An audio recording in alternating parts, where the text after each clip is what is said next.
I want you to take a second and really think back. Can you remember a specific person, like the very first person, who truly, unmistakably believed in you? Oh, that is a big question. Right. And I don't mean someone just giving you polite encouragement because it's the socially appropriate thing to do. I mean someone who looked at you and saw your potential when you absolutely could not see it yourself. Yeah, that is a profound feeling to try and locate. Because when someone does that, they aren't just, making you feel good. They are actively rearranging your internal architecture. Exactly. It changes the fundamental way you understand your own capabilities. So keep that specific person in your mind as we go through today's deep dive.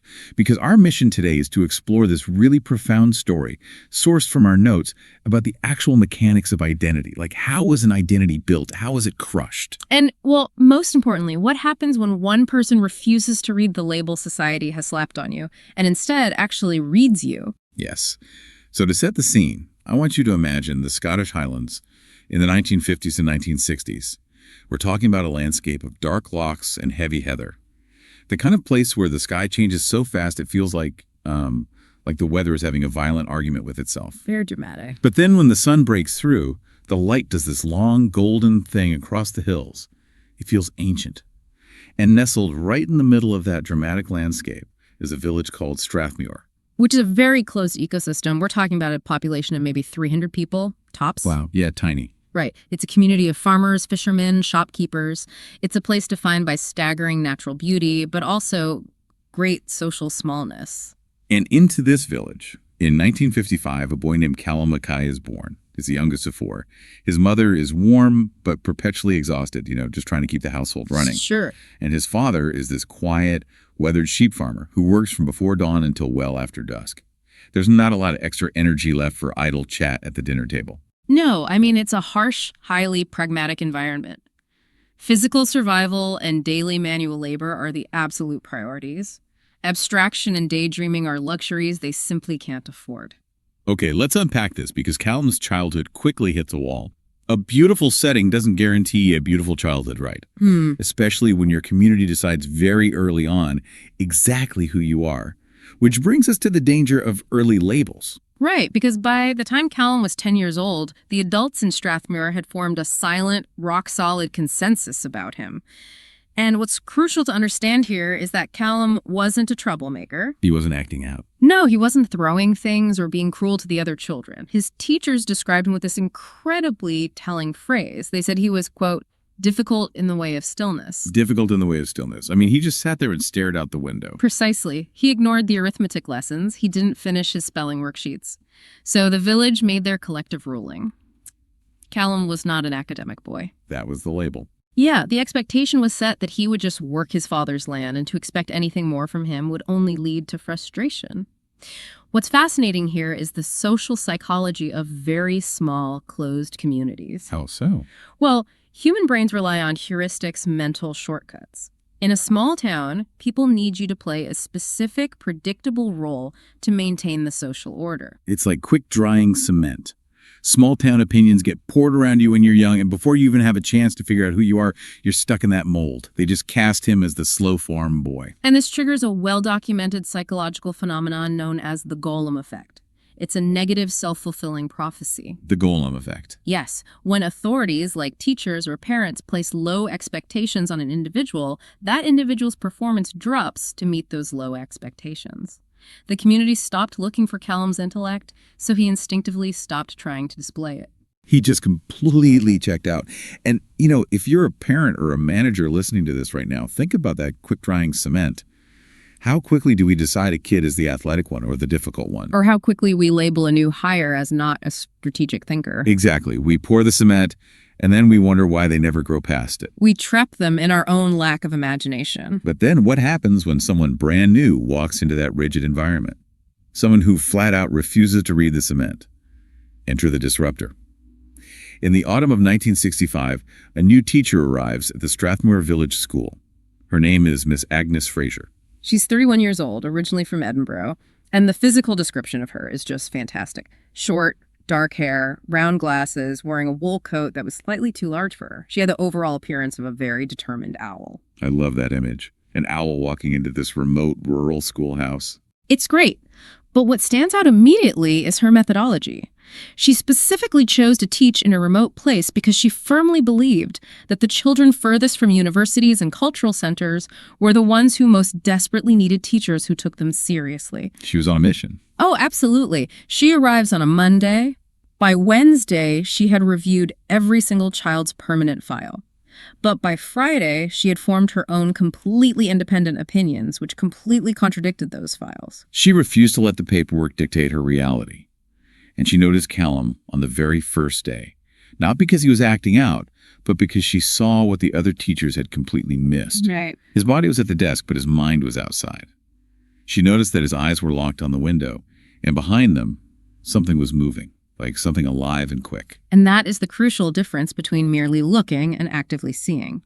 The previous teachers looked at Callum and perceived a vacant stare. Miss Fraser looked at Callum and perceived intense cognitive processing. She recognized that his stillness wasn't an absence of thought. It was a state of deep concentration. Yes. So she sets up an intervention. And if you lead people in any capacity, please pay attention to the physical mechanics of what she does next. It's Friday afternoon, and she asks 10-year-old Callum to stay after class. Callum is bracing himself, obviously. He knows the drill. He expects to sit there while the towering adult tells him to pay attention, try harder, stop wasting time. Right. But she doesn't sit behind her big, imposing teacher's desk to deliver a top-down lecture. She walks around and sits beside him, squeezing into this tiny child's desk. It instantly removes the hierarchy. It does. It completely alters the psychological dynamic of the space.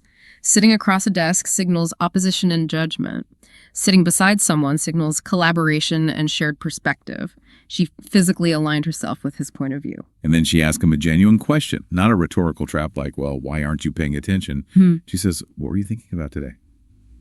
During the arithmetic lesson, when you were looking out of the window. Yeah. And Callum, who is so deeply accustomed to being dismissed, can actually detect the sincerity in her voice.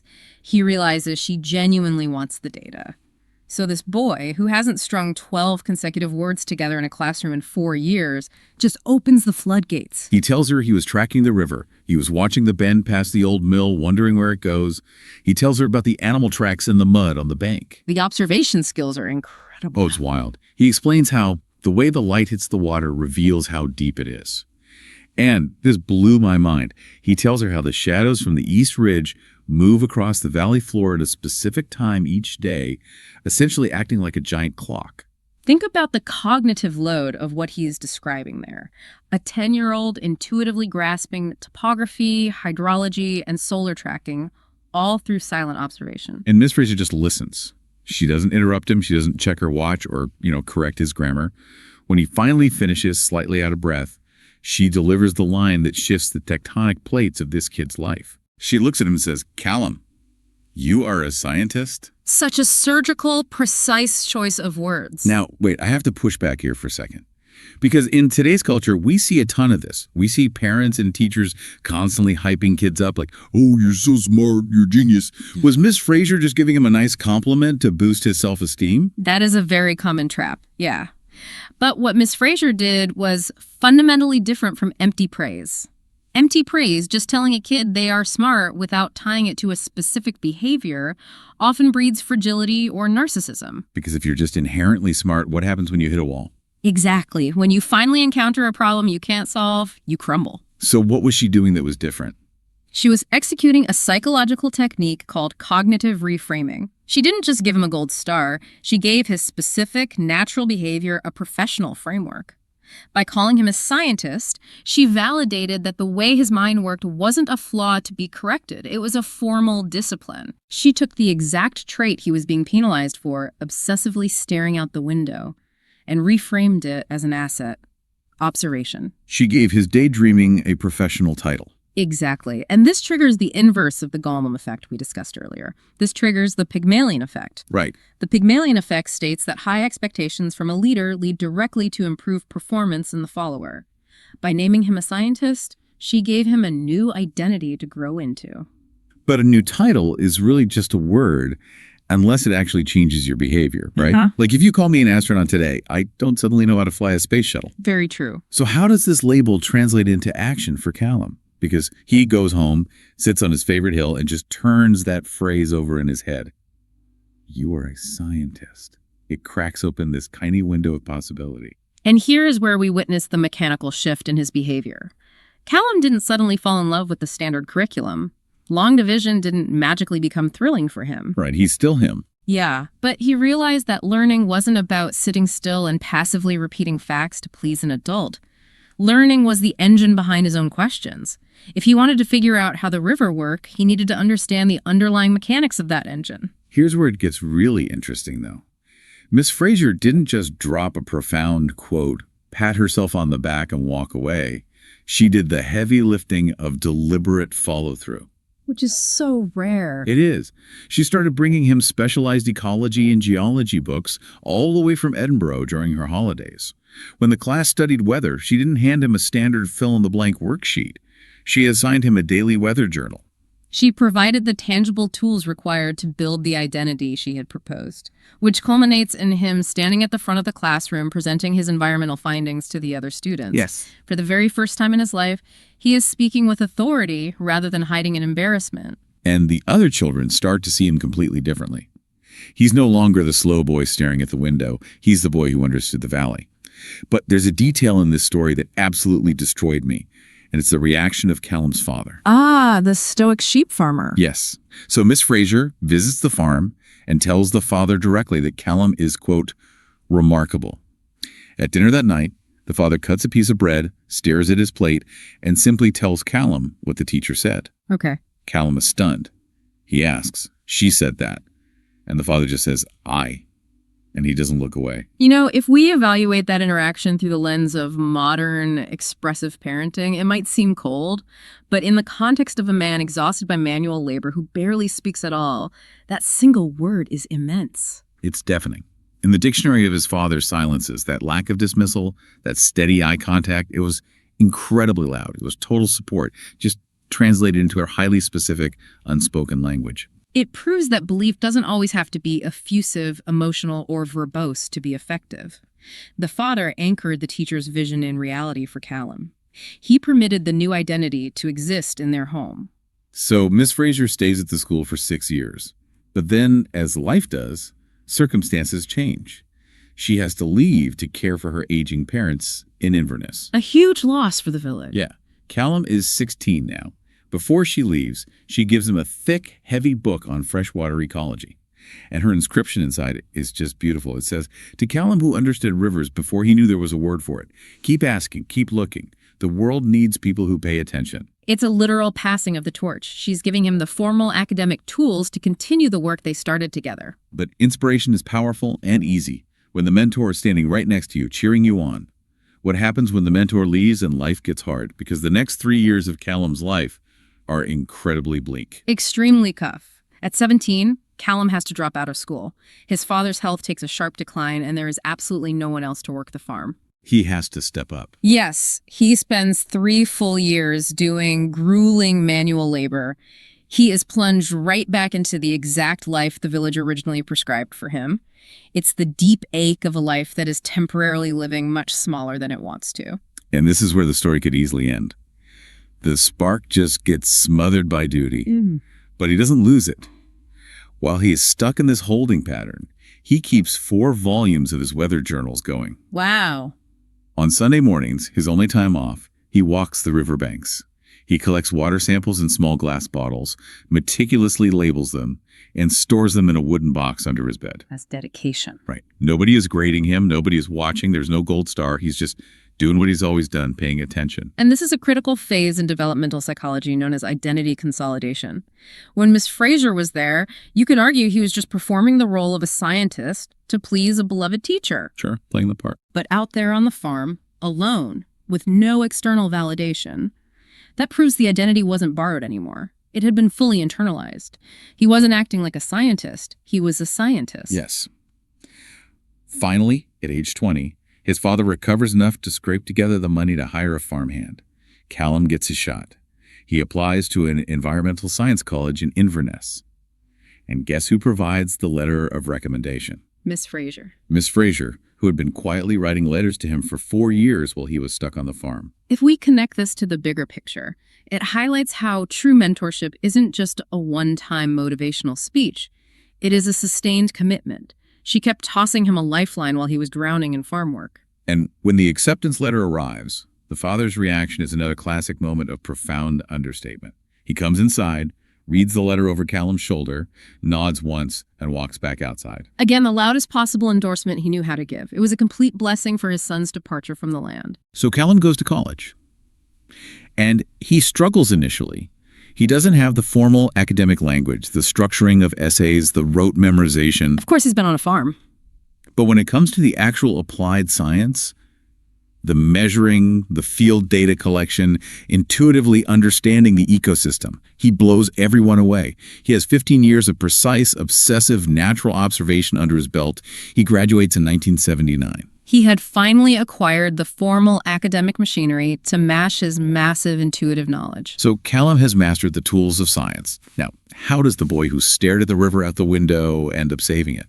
Because that is the ultimate long-term dividend of this belief. Well, he enters a career at a government agency focused on freshwater conservation. And we should be clear, this is not a glamorous job. Not at all. It's mud, freezing rain, incredibly early mornings, long drives to remote locations, and writing dense policy reports for an audience of maybe 12 bureaucrats. Yeah. But every time he stood knee-deep in a freezing Scottish river, he felt he was exactly where he belonged. Because his daily actions were perfectly aligned with his core identity. And that quiet, highly unglamorous work eventually scales up to a monumental climax in 1995. The big project. Yes. Callum leads a massive, highly complex conservation project.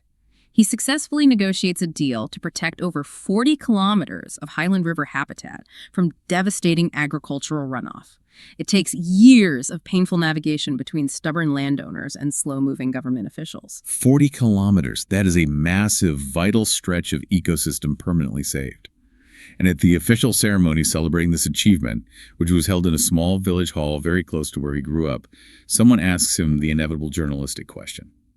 How did you first get interested in rivers? And notice what he doesn't say. He doesn't credit his university degree. He doesn't talk about government policy or environmental theory. No.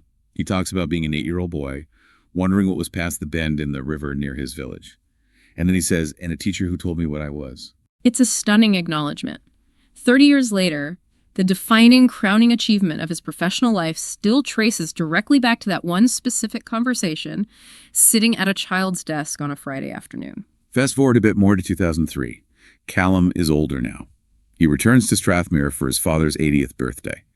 The village is mostly the same. The light is still doing its long, golden thing across the heather. On Sunday morning, he walks down to the river, past the old mill, to the exact bend that occupied his childhood imagination. A pilgrimage to the origin of his identity, really. Totally. He stands there, thinking about the classroom, the window, the woman in the too large owl coat, the lifeline of letters, his father's single nod. And then, out of an old, deep-seated habit, he reaches into his jacket, takes out a small glass bottle, and samples the water. A scientist to the core. Always. He holds it up to the light. It is perfectly, brilliantly clear. The physical, undeniable proof of his life's work. The water running through his childhood home is clean because of him. So what does this all mean? When you look at Callum's realization in that moment, he spent his entire life protecting that river, 40 kilometers of it. And all of it, every single bit of that environmental triumph, the legislation, the saved wildlife, it all started because one person chose to ask him what he was thinking about instead of telling him to stop. This raises an important question for all of us. The moral here isn't just about environmentalism, it's about the staggering, untapped human potential surrounding us every day. Every single person carries something valuable inside them, a specific way of processing the world that is alive and waiting to be recognized. Yeah. And the cost to Miss Fraser was almost nothing. It cost her 10 minutes on a Friday afternoon to sit beside him, look carefully, and ask a genuine question. But the return on that 10-minute investment was an entire ecosystem protected, and a human life fully, beautifully realized. The profound ripple effect of one person choosing to see potential rather than a problem. It's staggering. It makes you realize how many Callums might be sitting in classrooms or cubicles or across from you at the dinner table right now, just waiting for their Miss Fraser. Which is why the mandate for us is so incredibly clear. We have to be the person who looks. The teacher, the friend, the stranger, the manager who chooses to actually see the person in front of them, bypass the easy labels, and ask a genuine question. You never know what kind of engine you might start. So I'll leave you with a final thought to mull over today. Think about the traits in yourself or in the people around you, your kids, your coworkers, your partner, that society currently labels as difficult or distracted or stubborn. What if those aren't flaws to be fixed? What if they're the exact raw materials of a unique genius, just waiting for someone to give them the right name? Think back to that person who first believed in you, and then figure out whose life you can rearrange today just by paying attention.